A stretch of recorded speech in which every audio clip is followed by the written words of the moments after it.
So we hold these roundtables. We try to hold them every month or so. We missed some of the holiday months when things got a little bit busy. Uh, we're changing things up a little bit here. Historically, what we would do in these roundtable meetings is we would uh,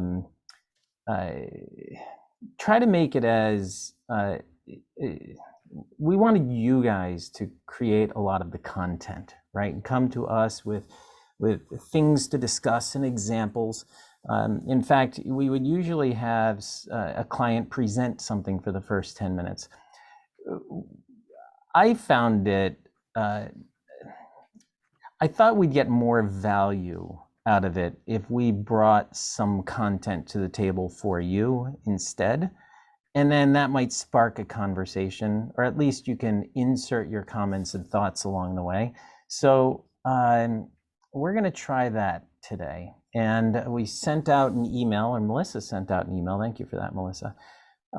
Melissa sent out an email through PropFuel, of course, asking which topic you'd be most interested in. I was really surprised, actually, that the general topic of best practices was an overwhelming winner. Melissa, you remember what the percentage was on that? It was like 2/3 of people. Yeah, it was surprising. Like, I really thought it would come down to like member acquisition or new member onboarding or profile, progressive profiling, profile building. Like, I actually thought that would, in my head, I would have guessed that was going to win, but it wasn't. It was just general best practices.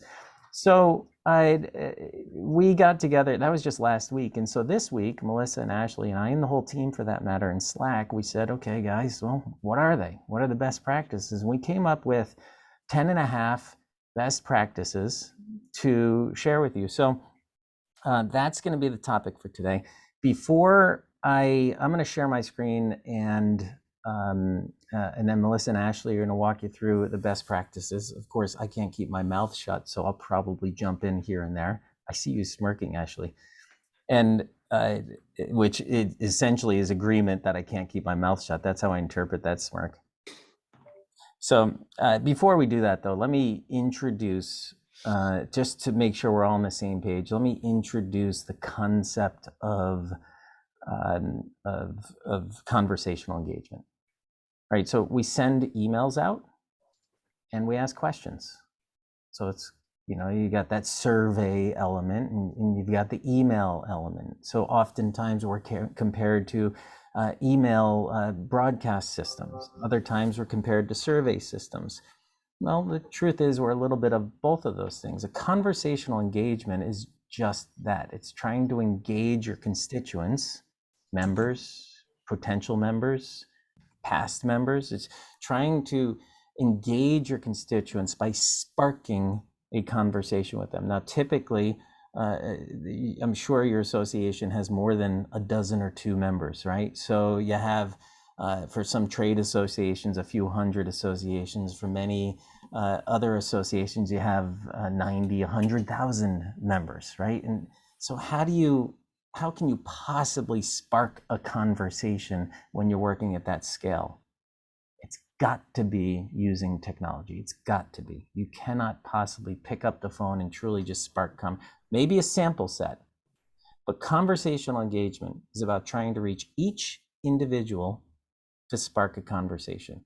And so we do that through a back and forth, a two-way exchange, asking questions with an automated process based around how they answer. In fact, I got all my choose your own adventure books, which is a good analogy for how this works, where you get to the end of a chapter and you might choose a certain path, and that's what we're doing for your members. And so conversational engagement is going through that automated process all the way to the point where you actually have a smaller group of people that might require some real human interaction. And so we're here to help make that more efficient as well. So that's conversational engagement. That's probably why a lot of you bought PropFuel. And I'm really glad to see everybody here. So with that, I'm going to share my screen. I cannot remember who goes first. Is it Ashley or? Yep. All right. And oh my goodness, I'm embarrassed by all those tabs. Don't look. Don't look at me with all my tabs open. All right, there we go. Best practices in conversational engagement. Take one. Awesome. And like Dave said, please feel free to interrupt at any time and ask questions. We always want this to be a conversation. And I'm just going to go ahead and start. You know what, Ashley, I'll keep an eye in the chat too. Yes, please. And when you're at the end, if there's any comments or questions, if you want to just put those into the chat, I'm happy to keep an eye on that. So guys, if you're embarrassed to speak up in front of everybody, which I hope you're not, you're welcome to, throw it in the chat. Awesome. Cool. So the first best practice, consider open-ended questions occasionally. And what we mean is most questions in Prop Fuel are going to be very action-oriented. So they're going to be things like a multiple choice question, a yes/no question. And the reason that we use those for action-oriented types of questions is because they're really easy to answer, right? It takes 2 seconds to read a question, look at an answer choice, and choose the one you want. But there's going to be times where you probably want to go a little bit deeper with your member, and you probably want to elicit an emotional response. So that might be things like a new member onboarding campaign as we're getting maybe to the 12th month and you're asking them to look back on the last year of membership. We're probably not going to ask them a multiple choice question. We'll want to probably ask them an open-ended, like, hey, let's look back on your last 12 months of membership. What did you use most? What could we improve? And we're really asking them to give us a well thought out answer choice. And the reason we say occasionally, use these occasionally, is because, again, it's asking a lot from your member. And so you probably won't get as many members who are going to answer those open-ended questions. But when they do, they're going to be golden. And so it's good to kind of just sprinkle them throughout. And just remember, it's when I want to drive action, I'm going to do things like a multiple choice. You know, are you planning on renewing your membership? Yes, no, take them right there to the renewal link. When we want to elicit an emotion, that's when we use that open-ended. So just thinking through those when you're creating your campaigns. If I could add to that, that's I'm probably going to do for all of these, but if I could add to that, I think we tend to discourage open-ended questions right from the get-go because it's more work. So open-ended questions tend to be a follow-up or a second question. But yeah, well done. By the way, Ashley and Melissa are not just some people that we found through a job app and hired them because they could talk good. We hired them because they have associate. And by the way, I know it's talk well. We hired them because they have over 10 years of experience each as association execs themselves. So they are you. And they know your aches and pains, or at least some of them. And so I'm grateful to have them on the team. By the way, I'm going to keep an eye on that chat. If you have any comments or observations or one of these best practices strikes you, make a comment. All right. All yours, Melissa. Cool. So our second tip out of our 10.5 tips is to think conversationally and embrace that human exchange. So, as Dave had said, Prop Fuel allows you to have those one-on-one conversations at scale through this process of asking a question, capturing the feedback, and taking action on it. So in a marketing email, we're not going to do that ask, capture, act. In a marketing email, you're going to tell someone, hey, did you know we have this thing? You should check out this thing, this bright and shiny thing over here. Click here to learn more. And that's great. There's definitely a place for that. That's not how we're going to approach a check-in or a conversation in Prop Fuel. Instead, we're going to try to elicit an actual conversation, a back and forth exchange. So again, you're going to ask the question, you're going to capture that feedback, and you're going to take action on it. So when you're having a real conversation with somebody, you're not going to say, hey, did you know we have this bright and shiny thing? You're going to say, like, hey, what's the problem keeping you up at night? Like, how would you describe where you are in your career? What's your goal for this year? How can we help? And so when you're thinking about crafting, like, does it belong in your email marketing system? Does it belong in Prop Fuel? I think a good way to gauge that is to think about that human exchange and how you can make it more of a back and forth conversation when you're putting it into prop fuel. Thanks, Melissa. In fact, that's one of our core values here at Prop Fuel is embrace the human element. We ourselves live by that rule when we're engaging you guys and when we're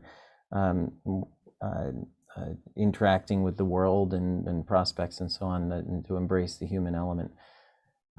I like to think about this one as imagining when you're creating these, just imagine you're actually talking to someone. All right, thanks. Awesome. So this one's my favorite one, and any of my clients on right now are probably like, oh no, she's talking about this again, because I say it on every call. But I really believe in it. So it's don't be afraid of the no. And what I mean by that is I think sometimes we get nervous, especially when we're asking somebody who's like been hesitating to do something like register for a conference or renew their membership.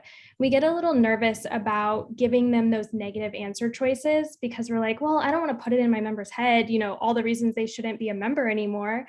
But really, if you're thinking it or your member is hesitating, then chances are these are the things your member's thinking about. So by giving them those negative answer choices, we can kind of get to the crux of the issue and then give them those resources to kind of overcome that hurdle. So this is just a kind of a fake campaign that I created just to show you what I've seen work really well. So it says the annual APFC conference is in less than a month, and we noticed that you haven't registered. Why are you hesitating to register for the conference? It's not in my budget. I'm concerned about COVID. The topics don't interest me. And so if they say I'm concerned about COVID, for example, that's a really great opportunity for you to take them to a landing page and say, hey, we get it. That's why we've instituted all these COVID protocols across our entire conference. Here's just a few of the ways we're keeping you safe. And then you can give them a link to register. It can be kind of like a soft ask, like in case this has changed your mind, here's that link to register. And then you've taken what feels very negative at first and turned it into a really positive experience. So I would say, don't be afraid of that negative. It's all about the full journey. Thanks, Ashley. Okay, so our next tip is that automation is great. We're going to try to automate a lot of stuff in Prop Fuel, but there are times where that one-on-one human response is really necessary.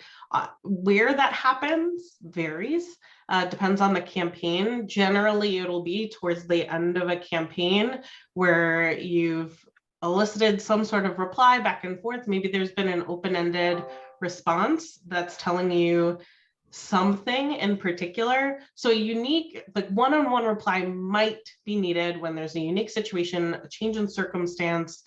Maybe they need some additional assistance. So you might be asking a question like Ashley just had of why won't you be attending the conference? Maybe there's some multiple choice answers. Maybe there's a tell us more.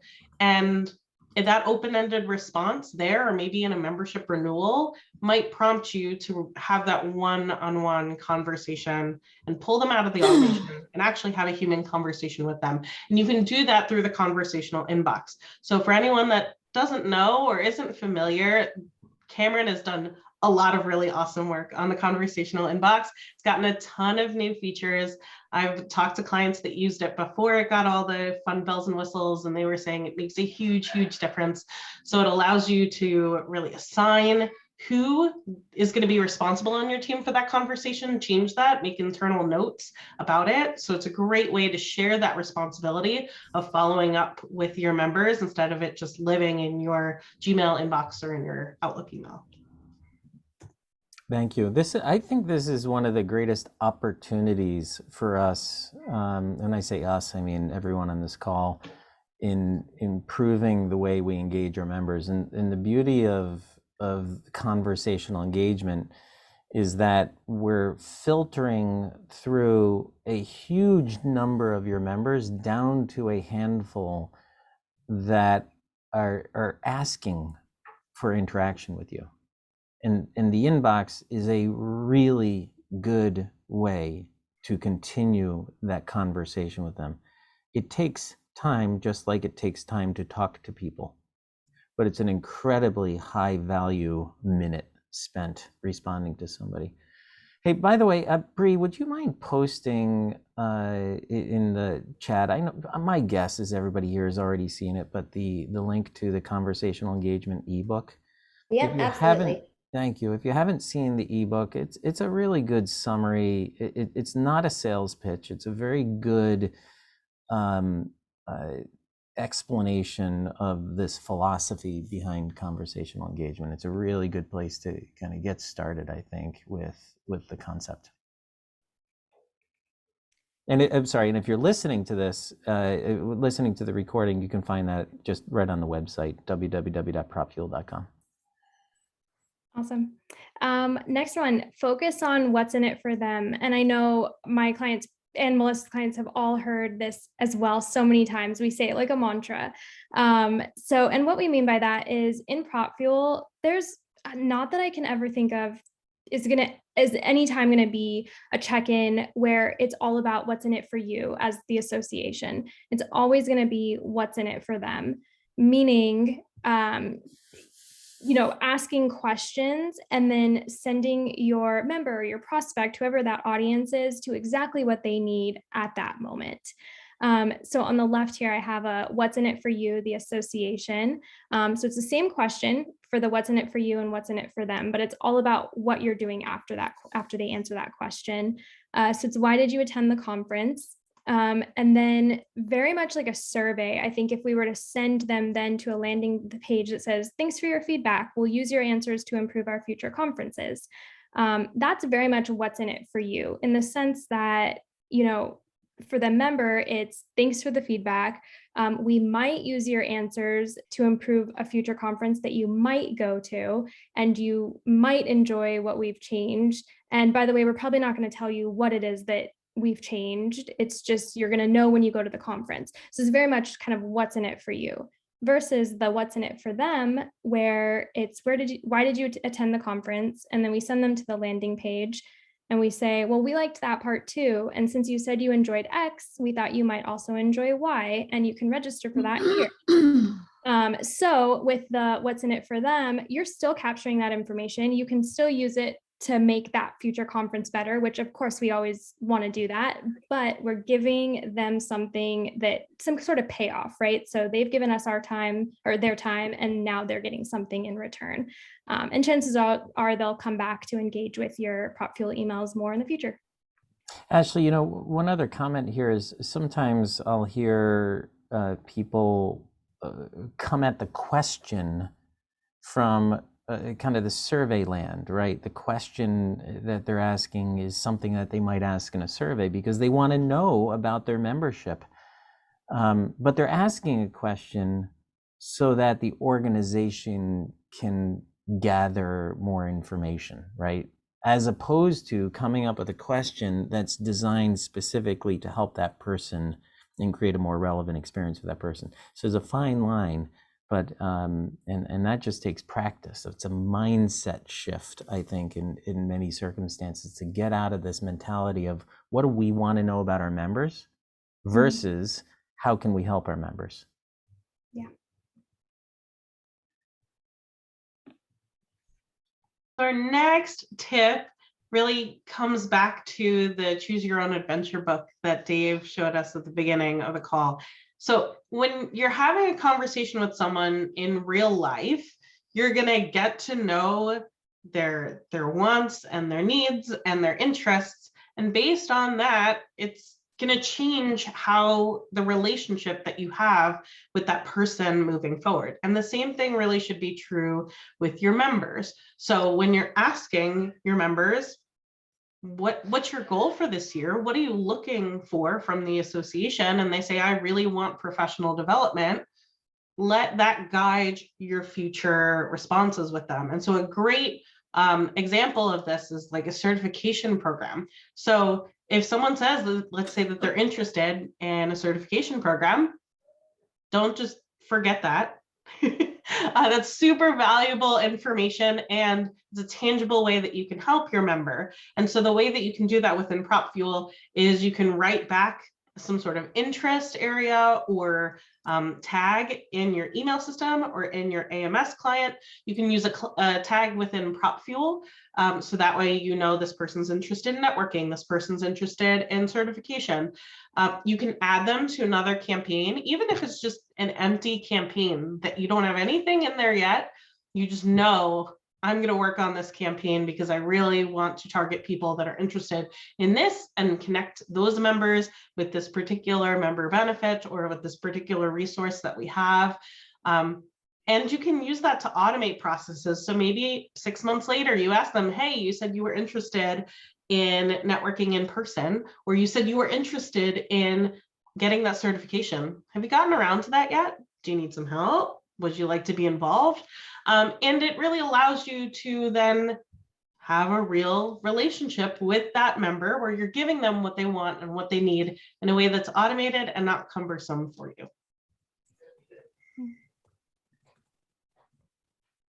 Awesome. So make it easy for the member. And I think we talk about this a lot also. We all know our members are busy. And so when we're thinking through kind of our campaigns, our workflows, we always want to kind of think through what's going to take the maximum effort for our member and what's going to take the minimum effort. Obviously, we want to go with the minimum. And we can do that by kind of being intentional with how many questions we're asking, how we're asking the questions. So like on the left with the maximum effort and on the right with the minimum, we're getting at the same thing. But on the left, we're asking to an additional question. So we're saying, will we see you at the event? Yes or no? If they say yes, we're saying, well, how are you going to join us for the event? And then if they answer, then we finally show text on a landing page and then finally get them that registration link. And so it feels a lot more like a survey where it's, one question after another, and chances are you're going to lose some folks after they've answered that first one and they see a second, they might think, well, how many more are there? So moving over to the minimum, it's how will you join us for the event? So we're tweaking the question just a bit. And then in the answer choices, it's virtually, in person. Well, I'm not sure, I need more information, or I can't make it this year. And then depending on what they say, that's where we're showing text on a landing page. And so for the I can't make it this year, it might be great. You might enjoy these other events. We're sad that we won't see you at this one. Whereas the virtually could be wonderful. Here's how you register for that. And so we've cut out that entire next step, and we've just made it easy as possible for them. Another philosophy, there's lots of tactics, and this is just one example, but there's lots of tactics that you can use to make it easy for them. Another one is fewer words. If you're like me, the more words you see in an email, the more likely you are to delete it. And so I'm going to go so far to say a mistake that we see oftentimes is too much text leading up to the question. Not easy. Easy is just a brief text leading up to a simple question. Another mistake is a complex question, right? So if we, and here's another one that we do, if you've ever been to one of our webinars, you'll see, hey, are you interested in coming to a webinar? Yes or no, or send me the recording. And if it's a yes, we're done. You're signed up. We know who you are. We sent you the email. We're not going to ask you for your name and email all over again. So we're constantly trying to keep it as simple as possible and easy for people to engage. Yeah, and I have to brag on a client. I don't know that Oklahoma is here, but they're also doing this. And I know they've told me it's okay to share with everyone, but they've done the same thing with their event campaigns where, they're asking, how will you join us? Or are you interested in joining us? It's yes, register me. I need more information, or, whatever the answer choices are. And then they're going right to a landing page that says, great, no need to do anything else. You're all set. And then their event person is getting an internal alert to say, hey, register this person. And then they register them, send them an invoice, they're done. So again, just like Dave said, it can definitely be done. There's always a way to kind of make it even more minimum. I'm going to give me a second. I'm just going to go back. Let their answers guide your future questions. So Bill says, I think in relation to this, Bill says, last fall, we started doing something like this when they indicated after joining that they were interested in certification. Now I get those people and they get an email from me. So chances are, Bill, you're getting an alert based on how they answered the question. You could just as easily trigger an email or add them to a different campaign. So Amy's here. I know ASAE.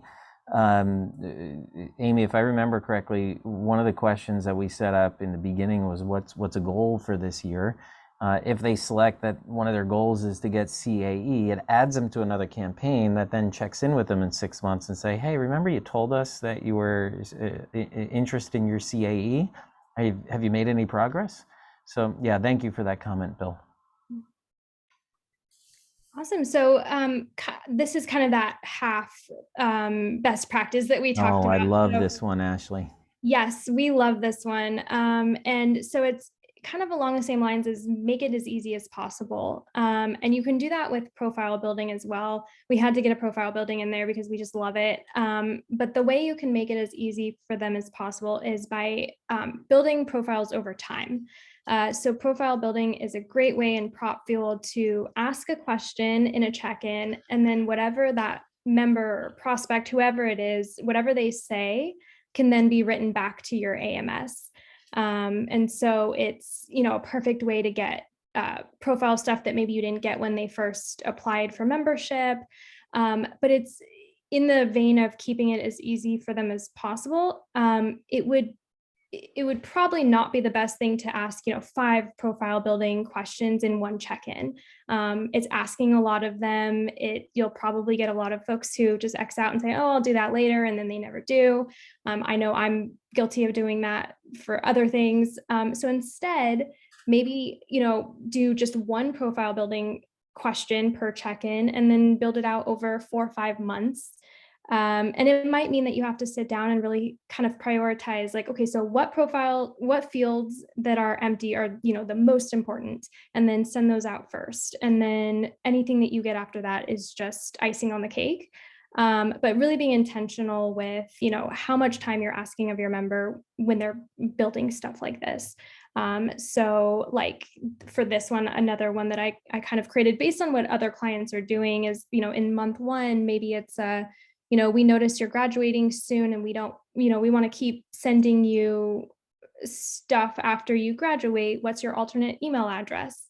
And then they wait a whole month and they say, hey, your profile is looking great. Let's do this again. What's your expected graduation date? And so it's, it's a journey and it takes some time, but you're going to most likely get a lot more profiles built up that way over that longer period of time. Ashley, I can't remember if it's ALA, Tina, or Lily that is a Pyra, but one of them is looking at the blanks in their AMS, and if the field is blank, they add them to this campaign, and then they send it out. And then another tactic around that, tons of tactics, right? And Ashley and Melissa or I can help you when we're in these meetings. That's why we're there, to help you brainstorm and figure out the best tactics to use to maximize the value of Prop Fuel for you. So, but one of the tactics is when you land on a certain page, if maybe it is just a landing page that they go to after this, but you can ask them to go fill out the rest of the profile there. And you're going to get just as many people as you did in those broadcast emails when you're like, fill out your profile. Very few, but you may get a few to continue to add to it. Yeah. All right. Thank you. Okay, so this selfishly is my favorite tip. So this is a tip 8.5 out of 10.5. If you're looking for where are we right now in this PowerPoint deck, pretend like you're talking to a person, because you are. So it's so easy to forget that you're sending this to like your members, like real people are sort of programmed to send emails and just sort of have this marketing speak in there with these big fancy words and all this jargon, and it ends up sounding long and clunky. So I like to put things that positive, that lots of people have heard me say this, put it to the like say it out loud test. Like read your email out loud.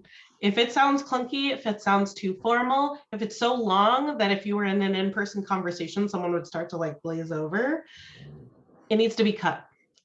Keep it simple, keep it conversational. So here's a great example. Don't go into this long diatribe about all the great member benefits they are getting and that they are expired, and to get access to this and this discount and this discount and this, then they need to renew their membership. Instead, just keep it simple. Your membership expired on December 31st. We'd really hate to lose you. Is there anything we could do to help?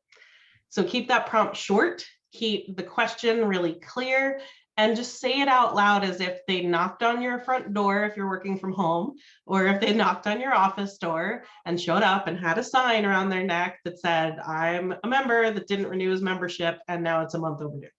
So just keep it simple, pretend like you're actually talking to a person, say it out loud, and it'll make a lot more sense. I know I said this about the profile building one, but I think this really is my favorite best practice here. And it's the hardest to get our arms around because we're so used to broadcasting emails with our marketing hat on. Yeah. And I think every other best practice can be done through thinking about it like a conversation, like a human conversation. So the next one, don't ask what you should already know. So I know this is so much easier said than done because there's tons of information we want and need about our members, and we probably didn't get it all when they applied for membership. And I don't mean to say, never ask the question, then, the opportunity is gone, you can't do it. But what I do mean by this is if there are questions that you really do need to ask that you feel like I should probably already know this, then try to change the wording a bit. And Amy is on this call. I will say I stole this from ASAE and I show it to clients all the time because I think it's just such a great way to ask the same question, but in a way that makes the member feel like you know them a bit more. So on the left is they're good questions. Anything that we get from, any information we can get from the member to like help them on their journey is good. So in which department do you work? But I think a better way to say that would be something like, how would you describe your professional peer group? So the answer choices can be the same. The department and the peer group could be, marketing, communications, advocacy, whatever those departments are that a lot of your members would be a part of. But now you're kind of digging a little deeper. You're asking like, well, maybe I already know your department, but how would you describe it? Which one of these do you think is you? So I loved the way they did that. Another one, have you filled out your profile? We probably don't know everyone who's filled out their profile completely. And so maybe a better way to ask that is, is now a good time to check out your profile? It's going to push them to the same place. And now they kind of feel more like, oh, how nice, my association cares about my time. But in reality, it's like, no, I just need you to fill out your profile. So kind of thinking through ways to not ask what you should already know, even if you don't know it. And our final tip out of our series here is to measure success based on your campaign's goals, because not all conversations are the same. So when you're thinking about, okay, this is what I want to have a conversation with my members about, there are a lot of campaigns where you care about the quantity of replies. So it would be really, really great to get, when you send out a check-in that says, do you plan to renew your membership? That 100% of your members tell you either yes or no, or I'm not sure. That would be really fantastic, because then you know how to have the conversation from there. But there are some conversations where it's really not about the quantity of how many people respond to you. You're really looking for a handful or more of people to self-select that they are interested in having this conversation with you. So some great examples of that might be sponsorship promotion of, hey, we have this partnership with this particular company. We have this product. Are you in the market for something like this year? You're only going to get a handful of people that say yes.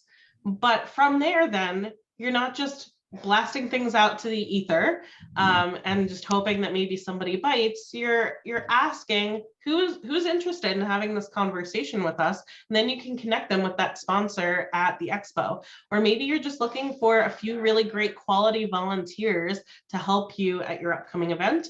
Or maybe, as much as it would be nice, especially for larger associations, like, yeah, we're going to talk to our members every single month and help them one-on-one. That's really not realistic.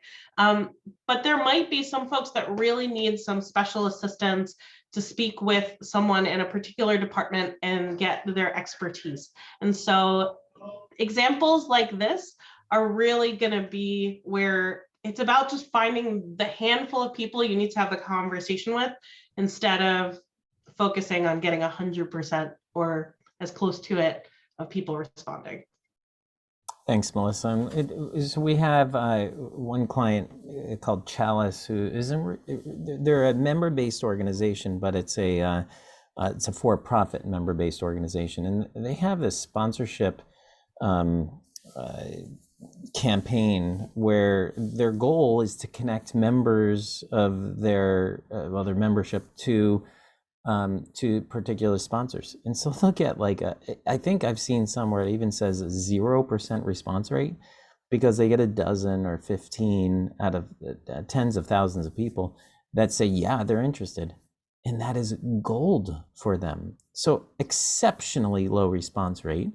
In just about any metric used to measure that, it's a poor engagement, but they love it. So it's successful for them because they were able to connect that sponsor with way more people than they were doing before. Volunteering is another example. ASAE has a ton of volunteers respond to their email, but still from a percentage perspective, it's a pretty low percent, but they still get hundreds of volunteers through their Prop Fuel campaign. Well, that concludes one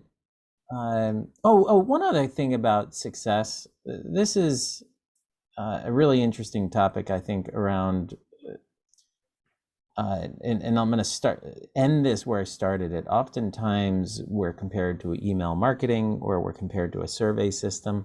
Email marketing, a very common measurement is open rates. We have blog posts. I think you're hearing maybe some buzz in the marketplace about why open rates are just such a horrible metric to measure. If you're interested, ask Melissa, Ashley, or me. In fact, maybe if somebody can find it on our team, we can put the blog post into the chat. But in a nutshell,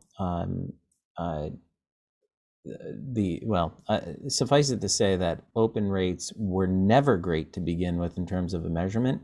And now they're even worse because people have the option to opt out of these privacy or to opt out of sharing data with people. All right. So with that, I'm gonna end this recording. We're gonna continue the conversation because there's a few more things I want to go over.